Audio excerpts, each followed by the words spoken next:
Então, hoje nós vamos iniciar o capítulo Papel da Ciência na Gênese, do livro A Gênese, né? Vamos ver aqui a introdução do livro O Evangelho comentado por Emmanuel Mateus. Quando o Mestre nos recomendou ajuntássemos tesouros no céu, aconselhava-nos a dilatar os valores do bem, na paz do coração. Além da terra, fugem bênçãos do Senhor nos páramos celestiais. Mas é necessário possuir luz para percebê-las. É da lei que o divino se identifique com o que seja divino. Porque ninguém contemplará o céu se acolhe o inferno no coração. Capítulo 6, versículo 20 do Evangelho comentado por Emmanuel. Então vamos aqui fazer algumas colocações. Boa noite. Então, quando o Mestre nos recomendou ajuntássemos tesouros no céu, aconselhava-nos a dilatar os valores do bem na paz do coração. Vejam, o conhecimento que a doutrina espírita nos revela do Evangelho do Cristo, é no sentido de nos habilitar à prática do bem como atitude espontânea com a qual nos identificamos preliminarmente a partir dos ensinos e do exemplo do Cristo. Isso difere de toda a prática do bem que pode ser feita fora do campo espiritual e que são nobres e bem-vindas, né? Os gestos filantrópicos, os envolvimentos em trabalhos de solidariedade, muito positivos e benéficos na sociedade humana. Mas a vivência da caridade, da prática do bem, como é colocada pelo Evangelho do Cristo, é diferente, porque é aquela que vem da adoção em termos de sensibilidade, de envolvimento com a realidade do mundo espiritual, aonde, como nós aprendemos, é imprescindível dar com a mão direita sem que a esquerda o saiba, ou seja, aonde a expressão do comportamento associado ao bem é aquele com o qual nós agora nos identificamos. Não é porque tenha sido estabelecido em leis nem em mandamentos, mas porque a gente já adotou em termos de identificação espiritual. Por isso ele diz assim: aconselha-nos a dilatar os valores do bem na paz do coração. Esse na paz do coração é porque é de acordo e em harmonia com as nossas deliberações íntimas. Então a gente faz se sentindo bem e realizado naquilo que faz da prática do bem. É nesse sentido. Além da terra, fugem bênçãos do Senhor nos páramos celestiais. Mas é necessário possuir luz para percebê-las. E aqui o sentido é justamente esse. É de que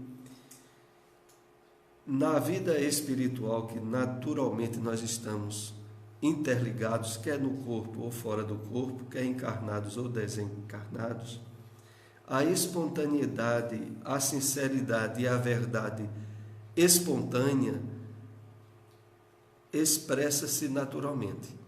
É preciso termos trabalhado na vivência e na prática da caridade e do amor durante a encarnação, associada ao Evangelho do Cristo, para que no plano espiritual isso se expresse de maneira natural e espontânea. E aqui diz assim: além da terra fugem bênçãos do Senhor nos páramos celestiais, mas é necessário possuir luz para percebê-la. Essa luz, que muitas vezes Emmanuel faz nos seus ensinos as devidas colocações, é aquela que é proveniente justamente da prática do bem e da caridade de forma profunda e verdadeira.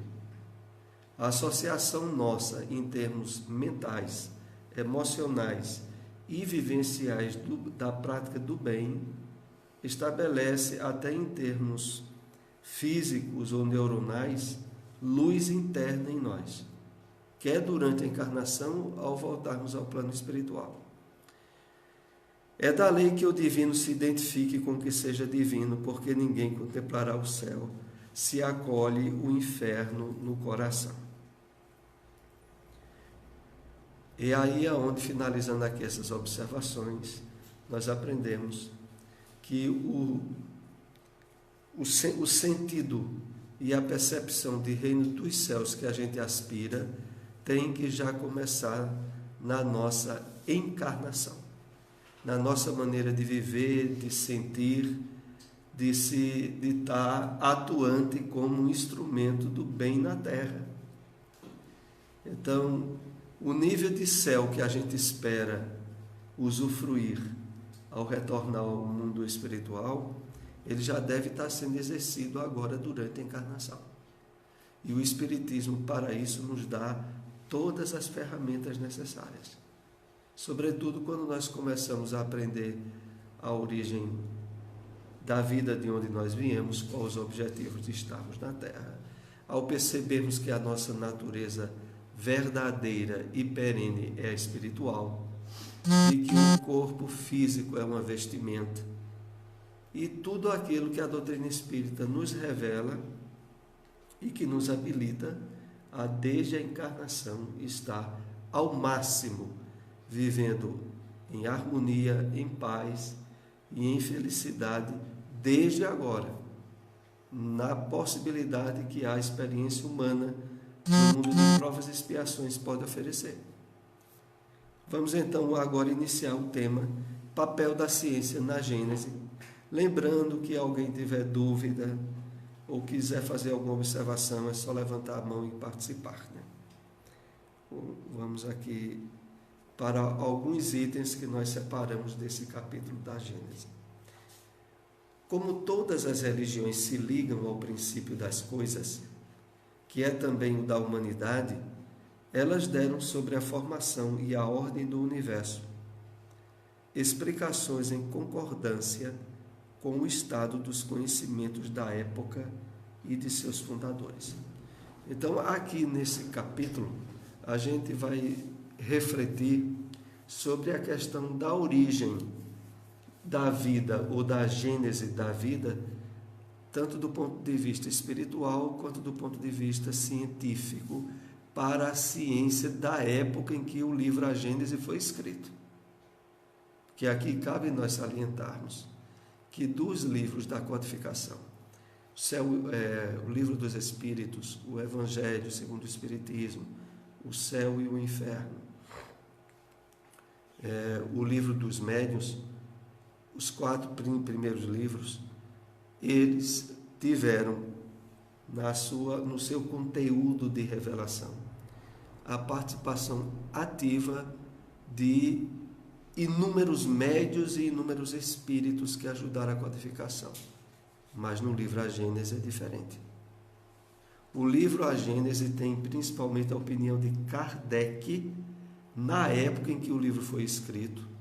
Ele deixa isso bem claro no prefácio, que ele diz que o que está sendo ali comentado pode sofrer alterações, sobretudo com o avanço que a ciência viesse a dar, porque ele estaria ali tratando de observações que na época, para a ciência daquela época, estavam atualizados, mas que ele já deduzia, e isso era claro, que o progresso, o conhecimento e descobertas novas estariam na área da ciência, como inclusive na própria área da espiritualidade, já que o espiritismo é de todas as religiões que tem na Terra a única que não se pauta dentro do campo de verdade absoluta. Ela diz que tem a verdade relativa à época em que a humanidade tem maturidade de absorver. Então, na medida em que nós progredirmos, nos elevamos mais, as revelações e a compreensão da vida espiritual seria estendida. Então, por si só, a doutrina espírita já é uma doutrina de revelação constante. e mais ainda nos aspectos da ciência que na época Kardec tratou. Então, reforçando esse aspecto, o livro A Gênese é o único que trata da opinião de Kardec, que ele mesmo disse que era possível de alterações ao longo do tempo. Então, nesse aspecto, nós vamos compartilhar essas observações. Vejam, aqui ele começa dizendo o seguinte, que como todas as religiões se ligam, porque todas as religiões, as grandes religiões da humanidade, trataram da origem do homem, de como a vida surgiu. Só que, lógico, dentro de um campo de simbologia, dentro de um campo de entendimento, que na época a humanidade tinha condições de entender e de absorver. E aqui ele continua dizendo: elas deram sobre a formação e a ordem do universo explicações em concordância com o estado de conhecimentos da época e de seus fundadores, deixando implícito que ao longo do tempo poderia sofrer alterações. Acompanhou-se a formação gradual da Terra, dos astros, segundo leis eternas e imutáveis, que demonstram muito melhor a grandeza e a sabedoria de Deus do que uma criação miraculosa, tirada repentinamente do nada, qual mutação à vista por efeito de súbita ideia da divindade.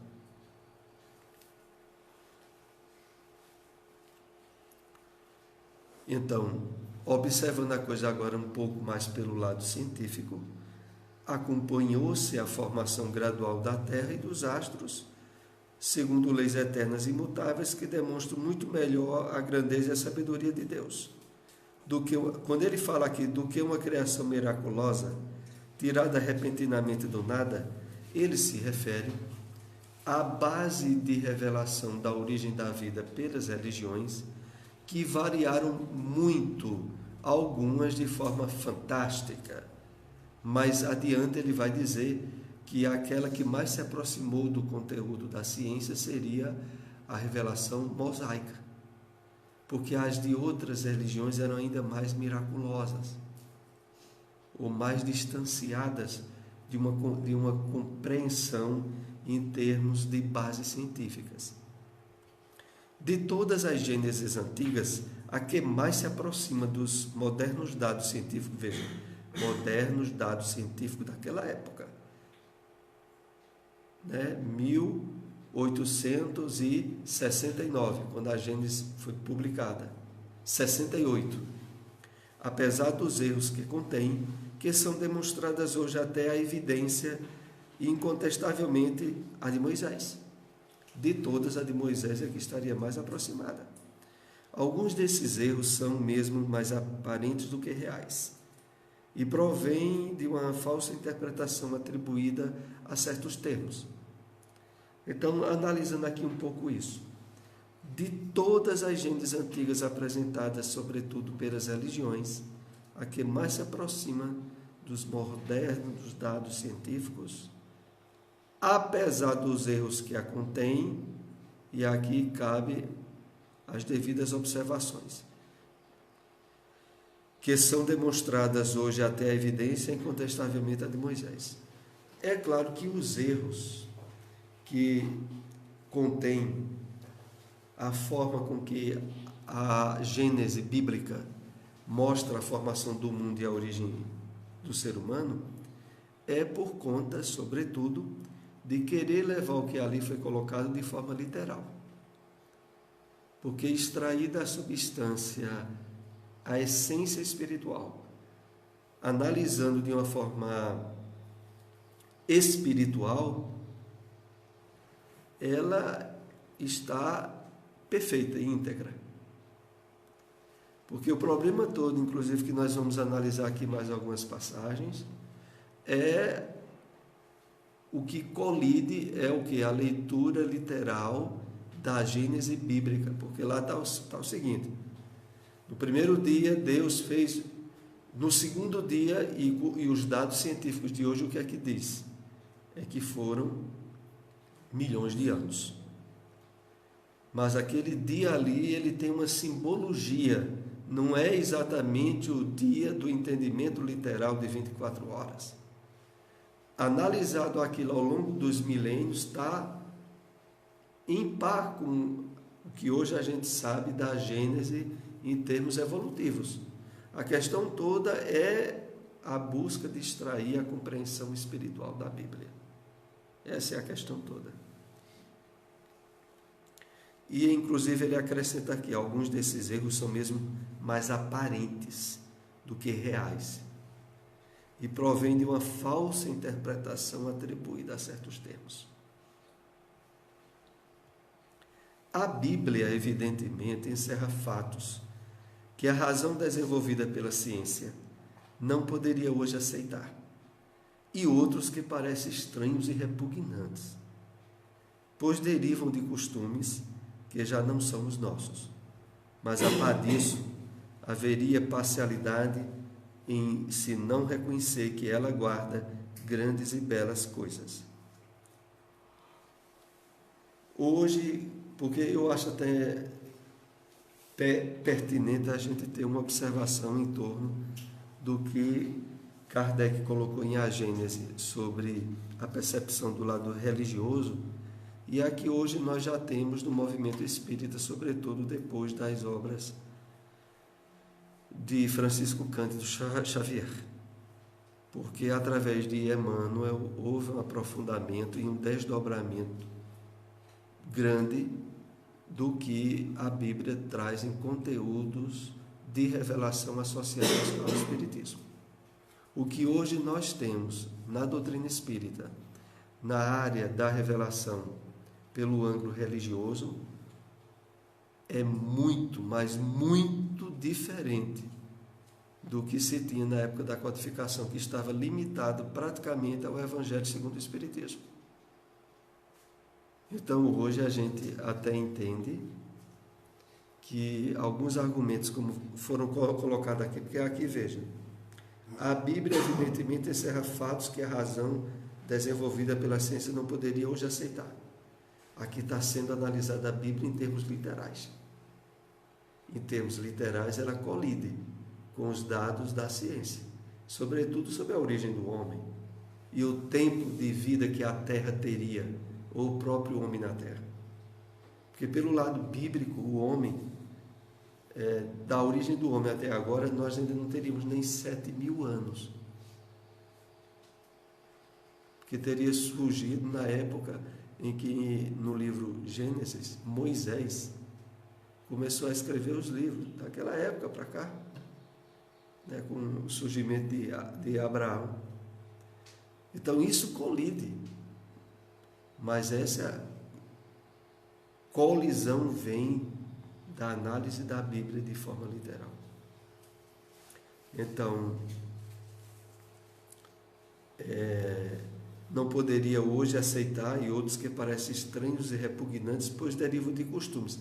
É aquilo que eu estava explicando sobre Emmanuel, é porque hoje, na revelação espírita, nós somos chamados a ter um conceito sobre a Bíblia, além de ser mais profundo, mais em harmonia com os próprios dados que a ciência atual coloca. Então, em livros como, até nós citamos aqui recentemente, como por exemplo, Obreiros da Vida Eterna, ou nos próprios livros que saiu agora pela Federação Espírita Brasileira, os comentários do Evangelho por Emmanuel, na introdução deles, tem uma citação de Joana de Ângeles, que diz assim, na introdução, quem já adquiriu algum deles depois de uma olhadinha, Joana de Ângeles coloca dizendo que Emmanuel, tendo acesso aos originais dos textos bíblicos nos planos espirituais, estabeleceu os comentários. Então veja, tem que se entender que a Bíblia, em termos de compreensão espiritual, ela é atualizadíssima e o que nós temos aqui na Terra é proveniente de originais do plano espiritual. Inclusive, como se diz, as próprias traduções que hoje nós podemos ler da Bíblia, sobretudo no Novo Testamento, eles têm a perenidade do sentido espiritual neles. É preciso o quê? Que se leia no clima de prece, de busca de sensibilidade aos valores espirituais, e aí facilmente a pessoa vai extraindo dos conteúdos da Bíblia os valores imortais que ela tem. Agora, se a pessoa pega a Bíblia à procura de erros e de exercer juízo crítico, ela encontra tanta coisa desbaratada, tantas situações até ridículas, que ela diz: como é que pode ter isso na Bíblia? A Bíblia está ensinando isso? Aí a pessoa está lendo a Bíblia no sentido literal. E no sentido literal, como dizia o apóstolo Paulo, a letra mata. A letra mata porque gera conflitos e desarmonias nos textos bíblicos mesmo. Mas aí é preciso buscar o Espírito que vivifica. Haroldo, quando explica a Gênesis, ele fala que é muito poético, né? O primeiro dia é tudo como uma rima, é porque a tradução está em português, né? Mas com a escrita da época, ele fala assim que é como uma rima. E guarda uma simbologia profunda. A questão é no meio do dia, isso, aí ele faz até um ciclozinho, que é assim, se você for entender, é como uma poesia, uma rima, uma coisa bem delicada, né? E como a gente sempre lê. Em verdade é assim, dependendo do estado de espírito que a pessoa vai ler a Bíblia, ela encontra o que quer. Ela quer incentivo para o mal. Muitos usaram a Bíblia para matar e perseguir pessoas. Aí a questão, você está querendo o quê? Essa é a pergunta. Quando você vai ler a Bíblia. Porque você vai encontrar. A Bíblia, evidentemente, encerra fatos que a razão desenvolvida pela ciência... Esse a gente viu agora, né? Vamos passar aqui para o próximo. A alegoria ocupa ali considerável espaço, ocultando sob o véu sublimes verdades, que se patenteiam desde que se desça ao âmago do pensamento, pois que logo desaparece o absurdo. Bem claro aqui, né? A questão toda em termos de simbologia, um véu, ou seja, uma cortina, que também é sinônimo disso, sobre o que está ali escrito. E só se consegue penetrar no que está escrito com a devida abertura espiritual. O Espiritismo oferece a chave, com a ajuda da qual tudo se explica de forma fácil. É isso que está, inclusive, no começo do Evangelho segundo o Espiritismo, a respeito da Bíblia ou dos textos bíblicos, quando vão ser lidos por alguém. Se ele tiver o conhecimento espírita, ele vai ler a Bíblia e vai... A Bíblia é um livro mediúnico dos maiores. A quantidade de fenômenos mediúnicos que tem na Bíblia, da Gênesis até o Apocalipse, imensos. As materializações de espíritos, que davam o nome de anjos, imenso, inúmeros. Então, o fenômeno de espírito está lá, fenômenos de desdobramento, né?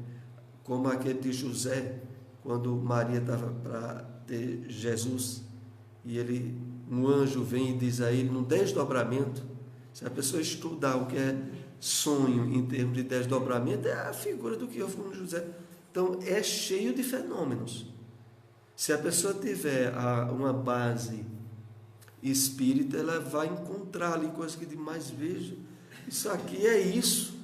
Está sendo dito isso, mas isso quer dizer aquilo. Isso mais. Eu estava escutando um comentário hoje na Boa Nova sobre esses desdobramentos, né? E um dos que estava sendo discutido quando Maria ficou grávida, que José suspeitava que o filho não era dele, né? Exatamente. Que veio em desdobramento, né? Aí vieram e disseram a ele que era do Espírito Santo, né? Exatamente. Estava passando um comentário sobre isso. Realmente é muito interessante. Vamos ver aqui mais um slide. Levando suas investigações às entranhas da terra e às profundezas dos céus, demonstrou a ciência de maneira irrefragável os erros da Gênese mosaica, tomada ao pé da letra, e a impossibilidade material de se terem as coisas passado como são ali textualmente referidas. Assim, procedendo, a ciência desferiu fundo golpe nas crenças seculares. É por isso que o papel maior que a doutrina espírita teve de lembrar e de restaurar a essência dos ensinamentos de Jesus era sobretudo por causa disso. Porque analisado e visto os textos bíblicos da forma literal, a ciência acabou com eles. É por isso que tem, ainda hoje, muitas vezes tem estudantes universitários provenientes de educação evangélica, de pais e de toda a educação evangélica, que eles têm que fazer um verdadeiro exercício mental para absorver os conceitos de biologia e de ciência de hoje sem se sentir cheio de contradições. Porque para aquele que leva os textos da Gênese mosaica ao pé da letra, os nossos irmãos evangélicos, a maioria levam, e estudarem a ciência acadêmica, eles dizem, isso aqui é mentira, eu tenho que aprender isso, mas isso é mentira, porque o mundo surgiu com Adão e Eva do jeitinho que está na Bíblia. E aí ficam me passando essa matéria, eu tenho que aprender, mas eu sei que isso é mentira. Por isso eles dizem que desse jeito. a Bíblia, né? Uhum. E aí, por quê? Realmente, a ciência, em termos de avanço, foi de encontro à religião em termos literal e milenar. Realmente, é complicado para aqueles que acreditam e querem levar os textos bíblicos de forma literal, se posicionar com harmonia junto à ciência. A ciência tem por missão descobrir as leis da natureza. Ora, sendo essas leis obras de Deus, não pode ser contrária a religiões que se baseiam na verdade. Lançar anátema, ou condenação ao progresso, por atentório à religião, é lançá-lo à própria obra de Deus. O que, infelizmente, a gente sabe que, de forma literal, muitas religiões fazem isso. Dizem que o avanço científico é obra do demônio. E procura contestá-los por achar, e de fato, em termos literais, a ciência tira o alicerce dessas religiões, para as quais aqueles que insistem em permanecer têm que aderir quase que a uma espécie de fanatismo, ou de fechar o campo da lógica e do bom senso deles para admitir a religião que aprenderam com os pais.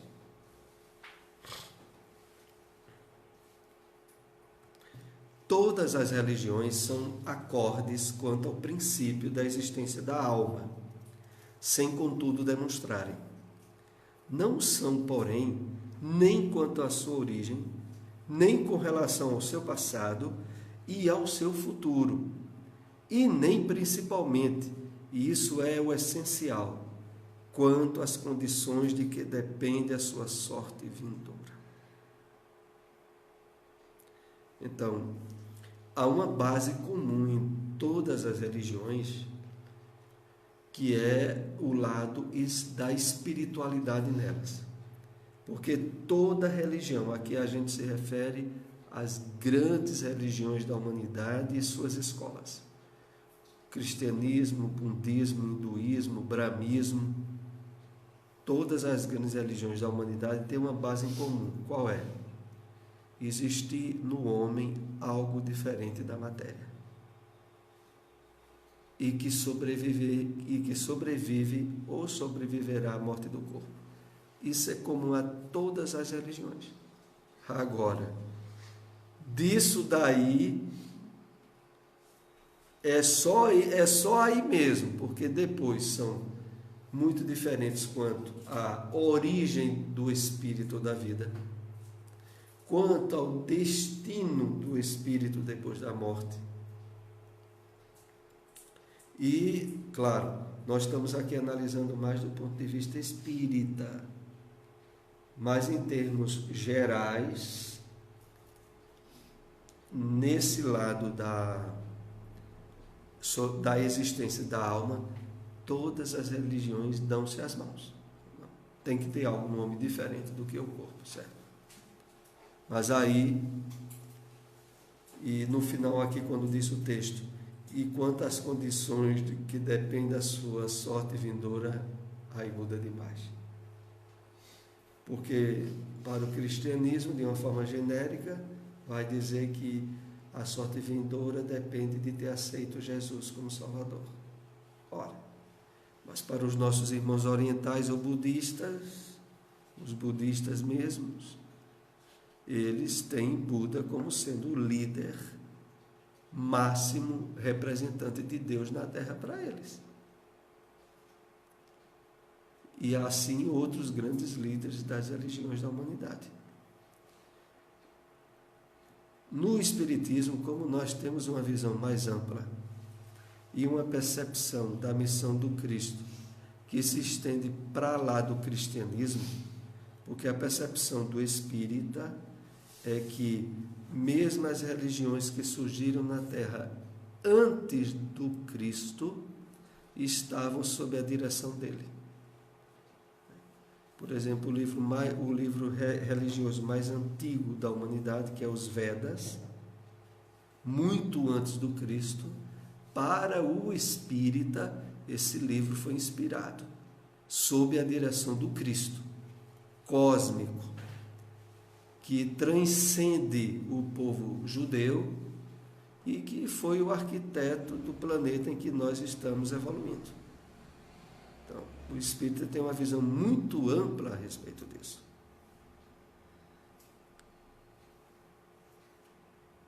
E quanto às condições de que depende a sua sorte vindoura, essa sim, para o espírita, é uma questão que tem tudo a ver com a pessoa e não com a religião que ela aderiu. A sorte ou a situação em que depois da morte a pessoa vai estar diz respeito aos valores morais e espirituais que ela vivenciou, que ela aderiu, e não, de maneira nenhuma, a preferências religiosas.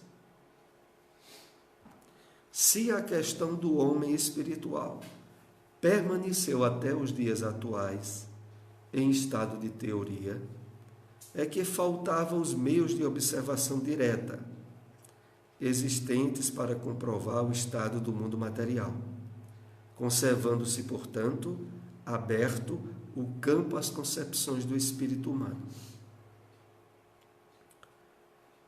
Então aqui é feita a alusão de que se até os dias atuais em que Kardec escreveu a Gênese, a percepção em termos de espiritualidade para o homem esteve só em teorias, agora ele diz que chegou uma nova fase. Porque através dos recursos da mediunidade e do uso da observação científica em termos de caráter experimental no exercício da mediunidade, a coisa agora começava a mudar, que ele vai dizer adiante.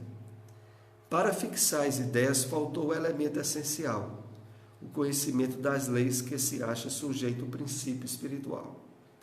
Estava reservado à nossa época esse conhecimento, como esteve nos 2 últimos séculos o das leis da matéria. Kardec aqui está dizendo que no século em que a codificação foi construída e publicada, iniciava-se uma nova época em termos de constatação dos elementos espirituais, por causa da experiência pela prática mediúnica. Com o auxílio da faculdade mediúnica mais desenvolvida presentemente, sobretudo generalizada e mais bem estudada, o homem se achou de posse de um novo instrumento de observação. Então, por exemplo, aqui em setembro, vai estar de novo aquele médio de psicografia Newton Souza, Newton Souza, que vem através da CEEC,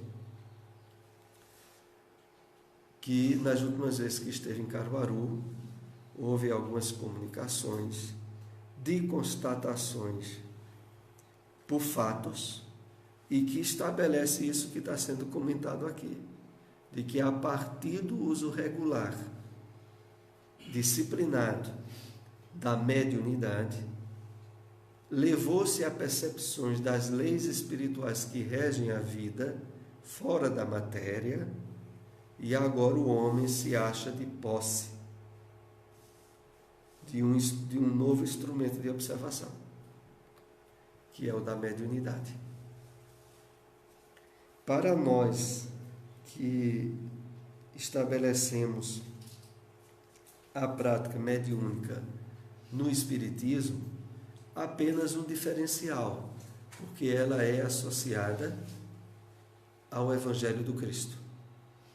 Porque fora do Espiritismo, em muitos países, há os médiuns com muitas capacidades e possibilidades e que não são espíritas. Nos Estados Unidos, na Europa, muitos lugares.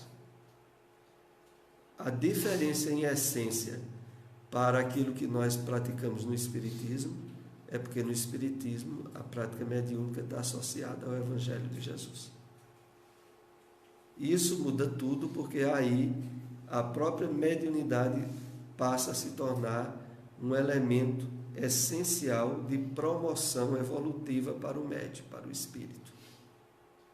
E no caso, para o espírita. Porque na medida em que ele usa a mediunidade como recurso de se colocar a serviço do Evangelho, ele está no exercício da caridade espiritual de forma intensa, e com isso conquistando possibilidade de crescimento espiritual que não teria de outra forma. Vamos agora aqui para o último slide que iremos comentar hoje. Estando o mundo espiritual e o mundo material em incessante contato, os dois são solidários um com o outro. Ambos têm a sua parcela na ação da Gênese.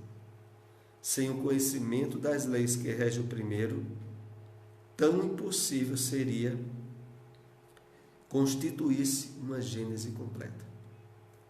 Então, nesse final aqui desse texto, o que é dito? Sem a Gênese em termos espirituais, aqui o homem tenta elaborar só em termos materiais. Nunca é completa. Sempre é incompleta, sempre há vazios. Por exemplo, no próprio estudo evolutivo de Darwin, tinha as questões de haver quedas na cadeia de fósseis ou de descobertas fósseis para alinhar a evolução do homem. Então, um exemplo, em determinados reinos, era como se houvesse um salto. Ora, quando a gente começa a associar com o conhecimento espírita, a gente sabe que a evolução tanto se passa na Terra quanto em outros mundos. E de que muitas vezes os mundos são solidários entre si. Ou seja, termina os vazios de intercalação, possibilidades de aspectos evolutivos em outros planetas e de haver emigração de um mundo para outro. Porque a gente aprende que do mesmo jeito que num país aqui na Terra, e isso é até relativamente constante, emigram pessoas de um país para outro e que muitas vezes passam definitivamente a morar em outro país, ocorrem também as emigrações dos espíritos entre os mundos, claro, em níveis e em equilíbrio em termos evolutivos, né? Mundos que possibilita que o espírito se transfira de uma maneira onde ele está dando prosseguimento à caminhada evolutiva dele. Então, voltando aqui o texto aqui no início, estando o mundo espiritual e o mundo material em incessante contato, os dois são solidários um com o outro. Na doutrina espírita, nós começamos a partilhar a convicção da chamada evolução em dois mundos. Os espíritos desencarnados nos ajudam a evoluir. E nós ajudamos os espíritos desencarnados oferecendo-lhes mãos e instrumentos para as ações que eles desejam realizar e que precisam de nós, por não estarem encarnados. Então, ao mesmo tempo em que a gente passa a ser auxiliar dos espíritos desencarnados, eles também passam a nos ajudar em determinadas dificuldades, terapias e solução de problemas que, se não fosse com a ajuda deles, nós não conseguiríamos. Os dois são solidários, um com o outro. Ambos têm a sua parcela de ação na Gênese, porque nós evoluímos aqui e também evoluímos lá. Sem o conhecimento das leis que regem o primeiro, tão impossível seria constituir-se uma Gênese completa. Nós temos assim o acesso que eu acho mais didático e mais valioso para o conhecimento das leis de Deus e a sua ação entre nós, é aquele que é mostrado nas obras do Espírito André Luiz, desde o livro Nosso Lar. E principalmente, eu ainda reforço nos outros livros que vêm depois de Nosso Lar. A partir dos Mensageiros, a gente começa a perceber assim de uma forma bem didática e bem enriquecedora a atuação dos espíritos, o funcionamento da lei de causa e efeito, as terapias que o mundo espiritual exerce conosco e também a nossa participação nas terapias que os espíritos exercem também. Há desde o livro Missionários da Luz, no Mundo Maior, no livro Libertação e outros trechos que, por exemplo, evidenciam que muitas vezes quando nós vamos dormir, nós podemos ser coparticipantes dos espíritos em socorros e terapias no plano espiritual, através da ação magnética, que é mais pertinente em termos vibratórios ao espírito durante a sua encarnação, para determinados tratamentos que os espíritos precisam fazer. Então, tem aquele caso que me veio aqui o pensamento, que eu já disse aqui mais de uma vez, mas que elucida muito bem isso, Quando vamos fazer lá no livro Missionários da Luz e do Socorro, ao AVC que Antônio ia ter, um personagem lá chamado Antônio. E aí Alexandre chega lá, o André Luiz, no momento de madrugada, quando o Antônio está dormindo, tendo os pesadelos e estava na iminência de ter um AVC. E eles chegam lá para impedir que esse AVC ocorra. E para fazer isso, Alexandre, que era um espírito mais elevado, disse que era imprescindível ter um subsídio de magnetismo, de energia magnética, para efetuar o desbloqueio da artéria. E teria que ser de alguém encarnado, em desdobramento. Então veja, e aí vão lá e trazem alguém, eu esqueço o nome do médium, que estava em outro lugar dormindo, desdobrado até o local, o quarto onde o Antônio estava. E aí o que é que ocorre? Ele cede energias magnéticas que a espiritualidade usa para evitar o AVC em alguém encarnado. Ou seja, um serviço constante de parceria. Os espíritos do bem precisando da participação nossa, muitas vezes, tanto para ajudar, né, nas intervenções que eles querem realizar e que evidenciam para todos nós essa certeza do trabalho de parceria que é feito entre os encarnados e os desencarnados. Então vamos aí para a prece de encerramento. A hora já chegou de nós concluirmos esses comentários do livro. Se alguém tem uma pergunta ou dúvida, a gente pode tentar responder. Senão a gente vai para a prece.